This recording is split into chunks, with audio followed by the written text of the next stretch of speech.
On attend le coup d'envoi des hommes en jaune, le coup de sifflet plutôt. Le coup d'envoi, c'est les hommes blancs qui vont le donner, les Allemands. Donc avec 4 joueurs de champ. Il y en a 2 qui sont dans l'axe. J'ai nommé Koutig et Altounbas. 2 ailiers là qui sont vraiment juste derrière la ligne médiane, prêts à partir pleine bourre sur la gauche et sur la droite.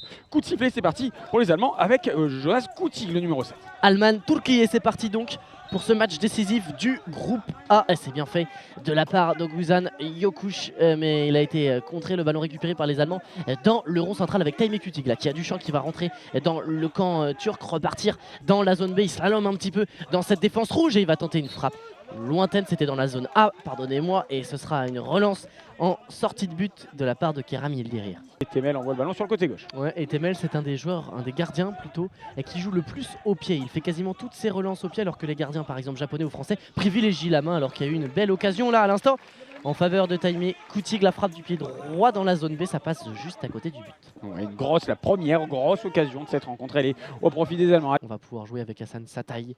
Emre Aslan est à sa droite dans la zone D, on est dans la zone C. C'est parti pour Hassan Sataï, la frappe! Elle était très cadrée cette frappe, je crois qu'elle était un tout petit peu déviée par Altounbas, très dangereuse, et c'est bien capté par le gardien allemand qui relance immédiatement. Oui, alors... oui, absolument, mais en tout cas, le ballon est récupéré par les Allemands. Zone A, il va pouvoir partir tout droit. Pektas, il a l'opportunité! Quelle frappe, c'est la plus belle, mais le ballon est toujours en jeu. On va suivre ce ballon juste devant. Il est vraiment dans l'axe, dans la surface de réparation. Personne ne le prend. Finalement, si, c'est l'Al-Choban. Il reste 20 secondes. Il va pouvoir dégager son camp. Mais quelle frappe d'Ali Pektas qui avait fait trouver le bon chemin. Frappe plein axe au ras du sol. C'est malheureusement ce qui a pêché. Et Yildirim s'est interposé. On en reste à 0-0. Qui a un petit peu de champ là sur le côté gauche de l'attaque allemande. Il est rentré dans la zone C. Oh, il va passer tout seul. Oh, il est tout seul. S'il frappe, c'est but. Oh, il a manqué le but. Il a manqué le ballon plutôt. Et il a également manqué le but puisqu'il n'a pas touché ce ballon et ça a glissé jusqu'à Yildirim qui a pu relancer le gardien turc. Allez, il est reparti, Koutig crocheté, mais il n'y a pas faute, signale l'arbitre. Aslan qui prend un gros choc, arrêt buffet face à Koutig. Koutig qui va pouvoir partir côté gauche, grosse frappe du bout du pied et superbe parade de Kerem Yildirim dans ses cages.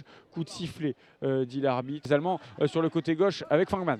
Fangman qui est servi, allez, il faut se mettre dans le sens du jeu de la part du capitaine allemand, mais Pektas est dans le coin. La frappe de Fangman, c'était bien fait, il a écouté mes consignes, il s'est mis sur son pied droit, la frappe n'a pas inquiété Kerem Yildirim, mais elle a levé le mérite d'être cadrée. Ça repart avec Pektas qui va enchaîner, et une nouvelle frappe non cadrée, cette fois sur la gauche du but de Kerem Yildirim, frappe du pointu qui est à filet trop croisé. Fourman malheureusement qui perd vite ce ballon, ça va pouvoir partir en contre-attaque, ils sont 2 à pouvoir partir de l'avant. Emre Aslan qui est seul, désespérément seul, il ne le sait malheureusement pas, il part, il file côté gauche à toute vitesse, il rentre dans la surface, peut-être il va pouvoir frapper, il a l'occasion, la frappe croisée, l'ouverture du score d'Emre Aslan, on l'avait dit, c'était la petite cote des buteurs. Emre Aslan qui met enfin son premier but de la compétition, le premier but des Turcs ici à Şiltigem. C'est l'œuvre d'Emre Aslan. Magnifique but, Hugo. Et ça fait lever toute la tribune du stade. Superbe. Tous les drapeaux turcs, il y en a au moins 5, 6 qui sont élevés dans la tribune. Tout le monde est debout. Et il y a eu une très très belle image d'Emre Aslan qui, porté par le public, a été dans sa direction. Et tous les joueurs, d'habitude, ils vont sur le banc de touche plutôt célébrer avec tout le monde. Là, ils se sont tous réunis devant les supporters, devant la tribune. Et ça a donné vraiment une très très belle image. Sur le but, Emre Aslan, il est très très adroit parce qu'il y a pour le coup 2 Allemands sur le paletot. Il arrive à s'en défaire et à toucher subtilement ce ballon qui trompe Sebastian Temel. C'est télescopé avec Furman dans la zone A. Ballon toujours vivant, ballon toujours pour Emre Aslan qui a pris le dessus mais qui le repère immédiatement, qui va télescoper un deuxième joueur. Aïe aïe aïe. Et là voilà la 5e faute turque. Et elle est dure cette faute là parce que elle est vraiment involontaire. Il va au ballon mais il se signale pas et il télescope. Oui, Taime Kutig. Ça fait partie malheureusement aussi. Et là, on aime beaucoup Emre Aslan, mais il a un petit tort, c'est qu'il est très nerveux. Il donne l'information centrale. Allez, Alexander Fangman, c'est parti. C'est claqué. C'est claqué en corner par Kerem Yildirim. Il a choisi le haut du but Ça a turc. été touché par le gardien. Ah oui, oui, Par le gardien. absolument, absolument. Ça a été touché, oui, oui, clairement.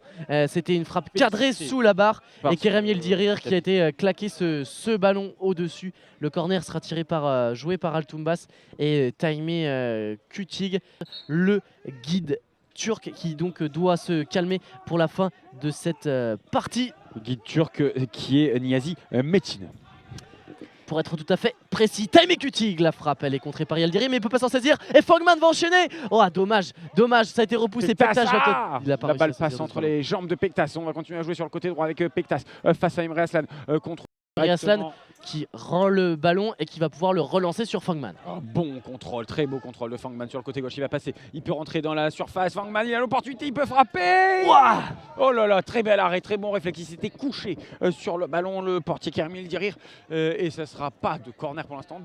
Oh là là, il siffle vraiment pas grand chose l'arbitre, ils sont très gentils, si ce n'est laxiste, mais là je suis un peu sévère. Allez, Pektas qui part tout seul, il est dans la surface, la frappe du bout du pied, il a un peu paniqué, il a... Aïe, aïe, aïe, aïe, aïe. c'était peut-être la balle d'égalisation alors pour les là- Allemands. Hein. Il va falloir tout remonter en 9 secondes, 8 secondes, 7 secondes, ça sent très très bon pour les Turcs pour cette séance de pénalité demain face à l'Angleterre. La relance des Allemands, la dernière, 1 seconde, c'est terminé.